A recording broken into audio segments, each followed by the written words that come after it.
Welcome to Aaron Mahnke's Cabinet of Curiosities, a production of iHeartRadio and Grim and Mild. Our world is full of the unexplainable.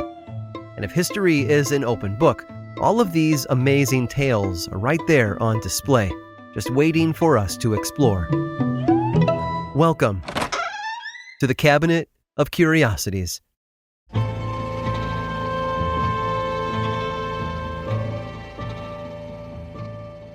In 1999, rapper Eminem burst into the spotlight when he dropped his hugely successful album, the Slim Shady LP. Over 20 songs and skits, Eminem used clever lyrics and tight rhythms to paint a picture of his alter ego, Slim Shady, a cartoonishly violent degenerate who loved to cause chaos. While Slim Shady was a fictional character, Eminem used the persona to rap about real problems he had seen growing up in Detroit, from poverty to drug addiction. But one song in particular crossed over into real life in a way that Eminem never expected. The track Brain Damage followed Slim Shady in the ultimate revenge fantasy, beating up his middle school bully. In the song, Eminem rapped about a kid named D'Angelo Bailey attacking him in a school bathroom and giving him, as the title suggested, brain damage. However, the incident in the song, not entirely fictional. Marshall Mathers, aka Eminem, really was bullied as a kid in Detroit, and yes, there really was a D'Angelo Bailey. In 1982, Marshall's mother sued the school district for failing to protect her son. She claimed that he had been beaten so badly by a boy named D'Angelo Bailey that he suffered a cerebral hemorrhage and was in and out of consciousness for 5 days. At the time, the suit was thrown out, with the county ruling that schools were immune from lawsuits. So young Eminem had to wait nearly 20 years to get his revenge on D'Angelo in the form of a song. When Brain Damage first hit the airwaves, Rolling Stone magazine actually tracked down Eminem's old bully to ask him about it. They found him still in Detroit, working as a janitor with a wife and kids. In a 1999 interview, D'Angelo readily admitted to bullying the rapper. He claimed that there was a whole group of kids that used to do so. And he even remembered the incident that Eminem's mother sued the school over, bragging that yes, he and the others had knocked Eminem over at recess and told the teachers that he had slipped on ice. 2 years later, though, after the Slim Shady LP had gone platinum, D'Angelo Bailey changed his tune. He sued Eminem for defamation, claiming the lyrics had harmed his reputation and made him a laughingstock. He argued that the song had hurt his own attempt at a rap career, and that Eminem was only targeting him to gain credibility for being tough among the hip-hop community. D'Angelo asked the court for $1 million in damages, arguing that Eminem had made him sound like a sadistic psychopath, which, to be fair, was how he was portrayed in the song. In 2003, the case made it to a county circuit court in Michigan. Lawyers for Eminem and D'Angelo Bailey laid out their cases, and after hearing the evidence, Judge Deborah Servito gave her ruling. Now, it wasn't what was in the ruling that was remarkable. Judge Servito ruled that the lyrics were clearly an exaggeration. The rap was protected under the constitutional right to free speech, and Eminem had the right to express himself, even if he used real names and childhood events to do so.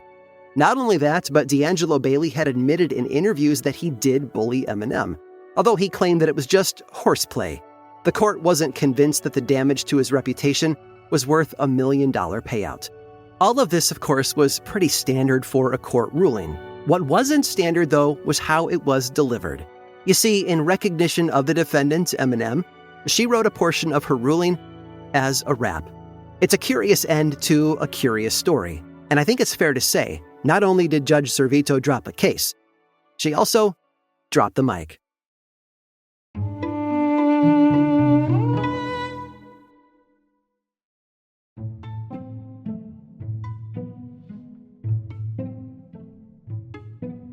Nothing quite ignites the imagination like the promise of buried treasure. It has formed the basis for pirate legends, adventure stories, and a series of real-life treasure hunters who go to the ends of the earth to find rare objects that they can display back home. One of the most popular tourist destinations in England is the Tower of London, where you can see the crown jewels on display, each gem possessing a rich backstory of its own.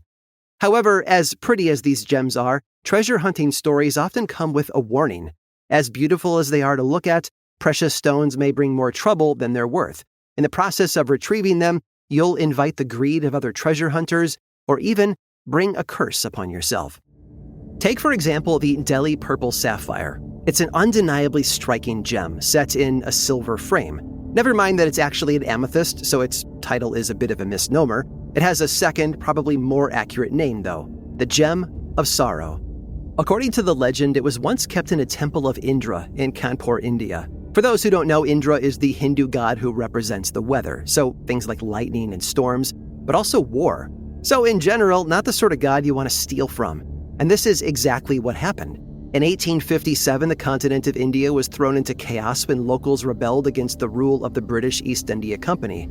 And during that upheaval, a British cavalryman entered the Temple of Indra and took the beautiful purple stone for himself.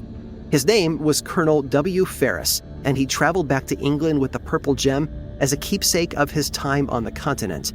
Not long after, his fortunes took a turn for the worse. His family members started falling very badly ill, his finances soured, and at first he thought that it was just bad luck on his part, but then he loaned the stone to a friend. That stone eventually came back after his friend had taken his own life. At this point, Ferris was convinced the stone itself was cursed. He must get rid of it as soon as possible.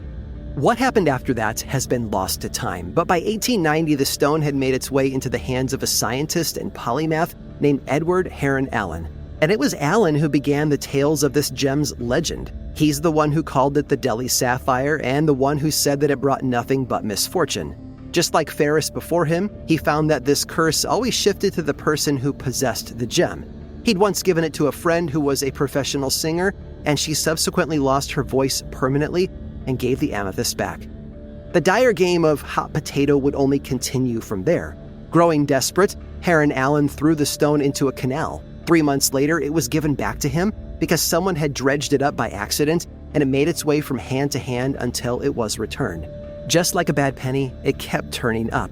A gem with the ability to ruin your life.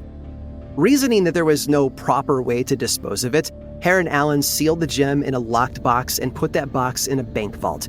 And then he gave instructions to his family to never open that box until after he was dead. Edward Heron Allen passed away in the 1940s, after which his daughter opened the safe to find the amethyst still there, waiting for a new owner to torment. Remembering her father's stories about this gem, she immediately donated it to London's Natural History Museum. Now, allegedly, as they transported the stone from the vault to the museum, the truck carrying the gem was beset by a powerful storm, as if Indra himself had come to remind them who the rightful owner was. Eventually, though, it arrived, and the cursed amethyst has been on display in the Natural History Museum ever since. So, the next time you're at a museum and you see a beautiful gem from a far-off land, remember, there's no knowing what spirits it brought along for the ride. Everything in the museum has a story of its own, some benign, and some, like this stone, littered with tragedy. Cursed or not, stealing always does have a price. As Shakespeare once said, "All that glitters is not gold. Gilded tombs do worms enfold." I hope you've enjoyed today's guided tour of the Cabinet of Curiosities. Subscribe for free on Apple Podcasts or learn more about the show by visiting curiositiespodcast.com. This show was created by me, Aaron Mahnke, in partnership with How Stuff Works. I make another award-winning show called Lore, which is a podcast, book series, and television show, and you can learn all about it over at theworldoflore.com. And until next time, stay curious.